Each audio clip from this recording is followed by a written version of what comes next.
5 Benefits of Drinking Coffee.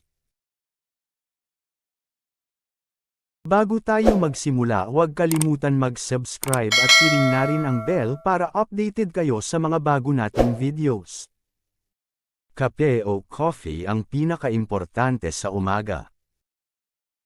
Paggising mo sa umaga, ito ang unang hinahanap mo bago ka pumasok sa trabaho.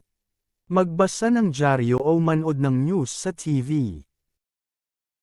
Sa video na ito, talakayin natin ang mga 5 benefits ng pag-inom ng coffee.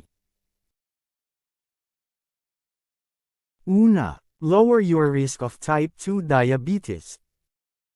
Ayon sa mga eksperto, ang pag-inom ng kape araw-araw ay nagpababa ng risk na ma-develop ang isang tao ng type 2 diabetes over the long term. Gayunman, sa isang researcher, nakita nila ang pag-inom daw ng isa tas ng kape araw-araw ay 6% nagpababa ng risk of makakaroon ka ng type 2 diabetes dahil ang kape o caffeine puno ito sa antioxidant na nakakapababa ng insulin sensitivity at inflammation ng nakakasanhi ng makaroon ka ng type 2 diabetes. Pangalawa, nakaka-boost ng energy levels. Ang kape ay naglalaman ito ng caffeine at ito ay isang stimulant na may ability na lumalaban ng fatigue at nag-i-increase din ito ng energy level dahil binoblock niya ang receptors of a neurotransmitter na tinatawag itong adenosine na nag-regulate ng energy level, kasama na ito ang dopamine. Ayon sa pagsusuri na ang pag-inom ng kape bago mag-exercise ay nakaka-improve ng performance, nakakapag-increase ng energy levels at nakaka-reduce ng fatigue. Pangatlo, nagpo-promote ng heart health.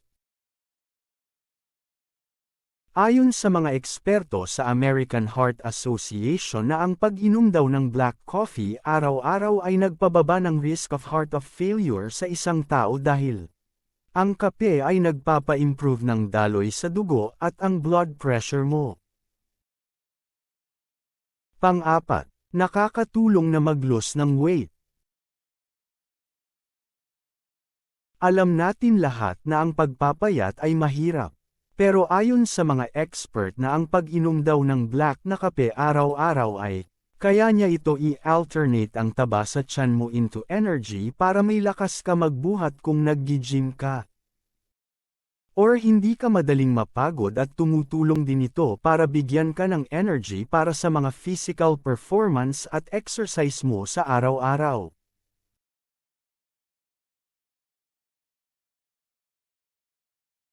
Pang-5, nakaka-lower ng risk of depression. Dahil ang kape ay meron itong anti-inflammatory properties na nagpababa ng depression ng isang tao. Kasi ang kape or caffeine ay may kapangyarihan na i-block niya ang depressing chemicals sa utak natin. Kaya kung may problema man kayo, uminom lang ng kape at tumingin kayo sa mga magagandang paligid.